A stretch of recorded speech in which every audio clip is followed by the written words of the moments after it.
लोग से सिर्फ इतना, जो भी है मेरे पास कोई भी किताब की बातें नहीं है, जो भी है खुद का अनुभव, जो भी है सब कुछ।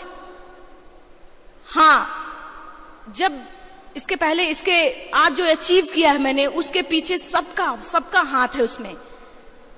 2011 में 11 अप्रैल मैं लखनऊ से दिल्ली आ रही थी, मेरा जॉब इंटरव्यू था।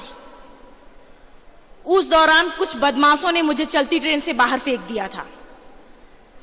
एक सोने की चैन पहन रखी थी मैंने, उसको छीनने के लिए सभी ने कंपार्टमेंट में दे दिया, मैंने सिर्फ विरोध किया कि नहीं, मैं नहीं दूंगी। उन्होंने मुझे चलती ट्रेन से बाहर फेंक दिया। और उसी समय जब उन्होंने मुझे बाहर फेंका, उसी समय दूसरी ट्रैक से अपोजिट साइड से दूसरी ट्रेन आ गई। अब मेरा एक पैर ट्रेन के नीचे आ गया और कट गया, और दूसरी पैर की हड्डियां टूट टूट के जीन्स के बाहर आ गई थी। मेरा ब्रेन कॉन्शियस एकदम काम कर रहा था उस समय भी। मैंने ऐसे करके उठने की कोशिश किया, लेकिन हम उठ नहीं पाए। ये अंदाजा नहीं था कि मेरा पैर कट चुका है। बहुत ज्यादा दर्द था, लेकिन ये अंदाजा नहीं था कि मेरा पैर कट चुका है। उठने की कोशिश किया ऐसे करके, तो जो मेरा कटा हुआ पैर था वो पत्थरों में, छोटे छोटे पत्थरों में टकराया। तो मुझे लगा कि हम उठ क्यों नहीं पा रहे हैं। वहीं पे थाई को उठा के देखा तो मेरा पैर कट चुका था और सूज सहित ऐसे उसमें लटक गया था, और ब्लड फोर्सफुली निकल रहा था। कई ट्रेनें, बहुत सारी ट्रेनें गुजरती गई, करीब 49 ट्रेनें अप डाउन हुई थी। सुबह गांव वालों ने मुझे देखा और हॉस्पिटल पहुंचाया।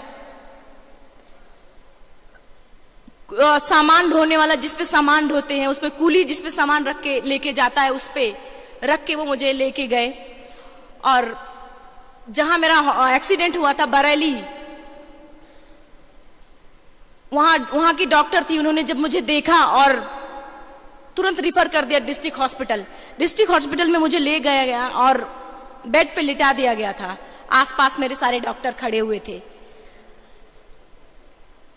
आपस में बातें करने की, हमारे पास ब्लड नहीं है, एनेस्थीसिया नहीं है, ऑक्सीजन नहीं, हम कैसे इसका इलाज शुरू करें।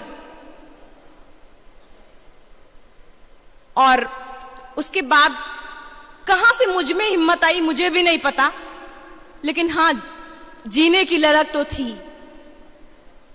बेड पे पड़े पड़े मैंने कहा, सर जब मेरा पूरा पैर कटा तब मैंने बर्दाश्त किया, 7 घंटे ट्रैक पे पड़े रहे तब बर्दाश्त किया, अभी तो आप मेरे अच्छे के लिए मेरा पैर काटेंगे, आप काटो, बिना एनेस्थीसिया के मैं बर्दाश्त करूंगी।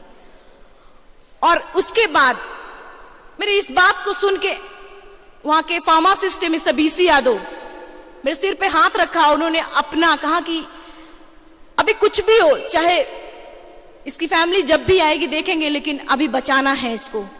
पहली बार मैंने ऐसी किसी को जीने की ललक देखी है। और उन्होंने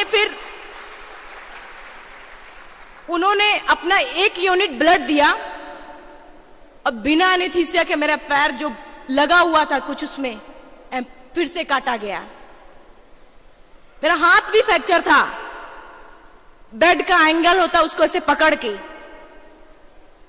उस पे जब काटा जा रहा था मुझे पता चल रहा था। उसके बाद जब होश में आए तो हम वार्ड में, तो बेहोश हो गए थे, वहां पे वार्ड में थे।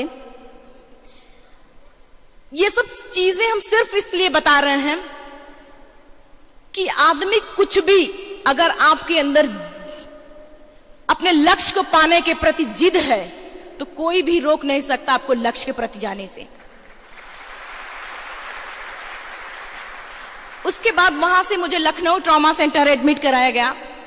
ट्रॉमा से फिर मुझे एम्स में एडमिट करीब 4 महीने हम हॉस्पिटल में रहे। 4 महीने के दौरान जब लोग ये सोचते हैं मुझे अपने आगे की जिंदगी कैसे जीनी है, जब लोग ये सोचते हैं कि मुझे अपना जीवन यापन कैसे करना है, मैं उस दौरान ये सोच, क्योंकि उस समय जब हॉस्पिटल में थे तो बहुत सारी बातें, बहुत सारी निगेटिव बातें भी आई थी। बहुत सारे लोगों ने यह भी कहा कि अरुणिमा के पास टिकट नहीं था तो टीटी आई तो कूद गई, जो कि आज भी टिकट मेरे पास सेफ है। बहुत सारी निगेटिव बातें आई थी, लेकिन उन निगेटिव बातों को मैंने पॉजिटिव में लिया था।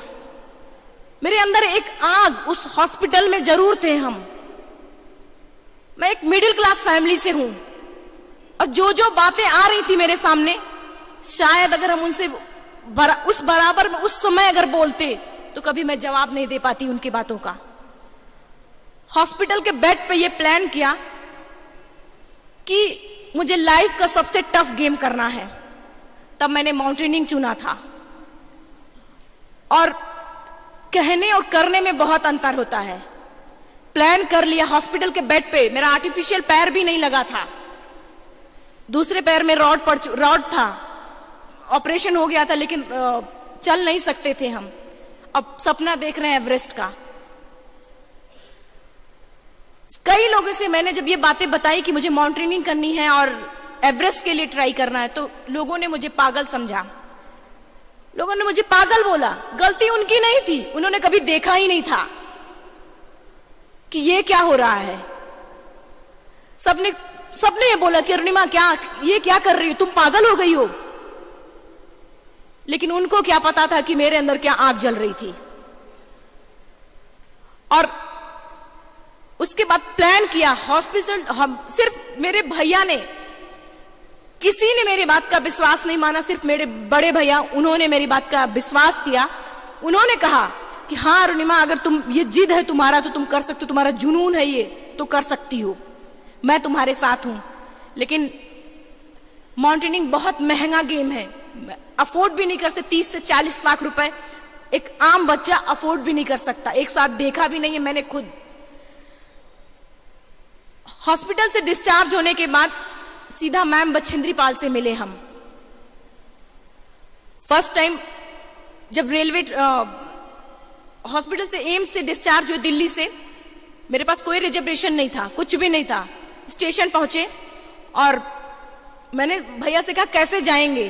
भैया ने कहा चलेंगे चाहे जैसे चलेंगे। पहली बार हैंडीकैप कंपार्टमेंट में बैठ के, उसके पहले मुझे पता भी नहीं था कि ट्रेन में हैंडीकैप कंपार्टमेंट भी लगता है। बैठ के पूरी रात बहुत रोए थे कि आज ये दिन आ गया कि मुझे हैंडीकैप कंपार्टमेंट में बैठना पड़ रहा है। पूरी रात रोए। सुबह जब जमशेदपुर पहुंचे, मैम को फोन किया कि मैम मैं जमशेदपुर में हूं। बहुत मुश्किल से मैम का नंबर भी बहुत ही मुश्किल से मिला था मुझे। उसके बाद मैम को जब फोन किया, मैम ने कहा कहां, दिल्ली रेलवे स्टेशन पे, क्योंकि उनको यकीन नहीं हो रहा था। मैम ने कहा कि मेरे पास तो बहुत सारे फोन ऐसे आते रहते हैं कि लोग बोलते हैं मुझे करना है, लेकिन आता कोई नहीं है। उनको भी यकीन नहीं हो रहा था। लेकिन हम जब उनसे मिले, उनके ऑफिस गए, मिले, मेरे राइट लेग में पूरे स्टिचेस लगी हुई थी, स्टिचेस भी नहीं कटी थी। आर्टिफिशियल लिम्ब लग गया था लेकिन एकदम नया था। भैया को पकड़ पकड़ के हम चल रहे थे, बहुत मुश्किल। एक कदम चल पाना मेरे लिए मुश्किल था। और वो लड़की सपना देख रही है एवरेस्ट का। कोई भी सोचेगा कि ये क्या पागलपन है, ये क्या मजाक है। मैम ने भी यही बात, मैम ने कहा कि अरुणिमा तुम्हें समझ में आ रहा ना कि तुम क्या बोल रही हो। मैंने कहा मैम बिल्कुल, मैं पूरे होश हवास में, पूरे समझ से मैं बोल रही हूं ये बात। उनकी आंखों, जब मेरा पैर देखा, उन्होंने स्टिचेस लगी तो उनकी आंखों में आंसू आ गया और बोली कि अरुणिमा तुमने ऐसी हालात में एवरेस्ट जैसे दुरू पहाड़ के बारे में सोचा तो अपने अंदर तो एवरेस्ट फतह कर लिया, अब तो सिर्फ लोगों के लिए है। और अगर तुम इसी दृढ़ निश्चय से, इसी जुनून के साथ में अगर तुम करोगे, तुम्हारा यही डिटर्मिनेशन रहेगा, तो तुम जरूर क्लाइम करोगे। मैं तुम्हारे साथ हूं। लेकिन तुम्हारे सोच लेने से कुछ नहीं होगा, तुमको प्रूफ करना पड़ेगा। मैंने यही बोला कि मैम मुझे बस एक मौका आप दीजिए, मैं प्रूफ कर दूंगी। उसके बाद जब ट्रेनिंग के लिए जाते, सारे लोग नॉर्मल थे, मेरा एक आर्टिफिशियल लिम्ब के साथ में मेरा ऐसा था कि आर्टिफिशियल लिम्ब था। हर कोई बोलता, हर कोई यही बात। मैंने खुद को समझा लिया था कि मैं हैंडीकैप होके भी नहीं हूं, मैं सारे काम कर सकती हूं। लेकिन मुझे दूसरों के लिए समझाना बहुत मुश्किल था। और फर्स्ट टाइम जब हम बेस ट्रेनिंग के लिए गए, बेस कैंप से किसी टॉप के लिए निकलते थे तो हर कोई मुझसे आगे निकल जाता था। हर बार मुझे लगता था कि हम सपना देख रहे हैं एवरेस्ट का और हम पहुंच ही नहीं पा रहे हैं इनके। कभी कभी होता था कि 20 से मुझे वापस कर लिया जाता था, कभी कभी ये होता कि टॉप पे 1-2 घंटे बाद पहुंचते थे हम हर बार। लेकिन खुद को मोटिवेट करते ये सोच के कि एक दिन ऐसा आएगा कि मैं इनसे पहले जाऊंगी, इनसे आगे जाऊंगी। स्वामी जी कहते हैं कि जिसको अपनी अंतरात्मा पे विश्वास नहीं है वो किसी और चीज पे कैसे विश्वास कर सकता है। मुझे अपनी अंतरात्मा पे विश्वास था कि नहीं, मैं एक दिन ऐसा आएगा मैं कर सकती हूं, और उस चीज को सिर्फ विश्वास करके और आगे बढ़े। जब पहले 5 किलो का वेट उठाना शुरू किया, 10 किलो, धीरे धीरे करके वेट बढ़ाना शुरू किया। वो लोग जो ट्रेनिंग के लिए आते सिर्फ 10 दिन के लिए आते थे, मैं कंटिन्यूअसली वही करती थी। करीब 6-7 महीने 8 महीने बाद इतना अच्छा हम चलने लगे थे कि बेस कैंप से हम टॉप के लिए निकलते और उनसे पहले टॉप पे पहुंचते, जब और बैठ के वहां से देखते थे और वो लोग हमसे ये पूछते कि मैडम आप खाते क्या हो, ये पूछना शुरू किया उन्होंने। तब मुझे भी यकीन हुआ कि हाँ अभी ठीक है। जब ट्रेनिंग में आर्टिफिशियल लिम्ब नया था, इतना चलने की वजह से पूरा उसमें से ब्लड निकल, ब्लिस्टर होता, फ्रिक्शन के बाद ब्लड निकलने लगता था। 1-2 बार हम पहले पैर को खोल खोल के देखते कि ये क्या है कि ब्लड निकल रहा है मेरे पैर से, लेकिन उसकी वजह से हम पीछे हो जाते थे। उसी दिन मैंने निश्चय किया आज के बाद ये पैर नहीं खोलेंगे जब तक मेरा काम हो नहीं जाएगा। और लगातार जब तक मैं अपने दिन भर चाहे किसी काम में हूं, मैं तब से लेके आज तक मैंने कभी पैर नहीं निकाला रास्ते में। और वो ब्लिस्टर होता फ्रिक्शन की वजह से, फिर उसमें से ब्लड निकल, मेरा जो सिलिकॉन जेल पहनते उसमें से ब्लड भर जाता था। लगातार फिर भी चलते रहते थे। और जब हमारा टारगेट जो रहता था वहां पे पहुंचते टेंट रहता, तो टेंट में मैम हमसे पूछती कि अरुणिमा कैसे बर्दाश्त करती है। हमने यही कहा कि मैम मेरा सपना एवरेस्ट का है, मैं एक छोटा सा घाव नहीं बर्दाश्त कर सकती। और बस वो ये वो भी बोलती कि तू तो मेरी शेरनी है, तू जरूर क्लाइंब करेगी, और गले लगा लेती थी। उनकी बातें एक जादू की तरह मुझे काम करती थी।